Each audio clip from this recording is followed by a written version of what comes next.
जब सर में हवाएं ताअत थी, सरसब्ज सजल उम्मीद का था। जब सर में हवाएं ताअत थी, सरसब्ज सजल उम्मीद का था। जब सरसब्जियां चलने लगी, उस पेड़ ने फलना छोड़ दिया।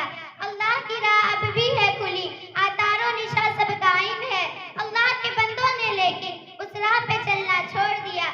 जरा आप इस जमाने का तस्वुर करें, जब ये कि वतन है 40 साल, इंसान ने इस्लाम की आवाज बुलंद की। सिर्फ 23 साल में वो आवाज इतनी दूर फैल गई कि तारीख उसकी मिसाल देने से कासिर है। और अभी एक सदी भी ना गुजरी थी कि एक इनकलाब रूनमा हो गया। जो गरीब थे वो अमीर हो गए, जो बेचारे चरवाहे कहे जाते थे वो मसनद इक़्तिदार पर मुतमक्किन हो गए। जिन्हें दुनिया वाले अनपढ़ बद्दू कहा करते थे, तो तहजीब व तमद्दुन का डंका बजने लगा।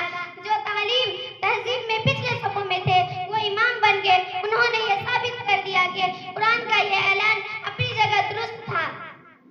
इन्नल अर्ज़ यरिसुहा इबादियस सालिहून, बिलाशुबा हमारे नेक बंदे जमीन के वारिस होंगे। अस्सलामु अलैकुम व रहमतुल्लाहि व बरकातहू।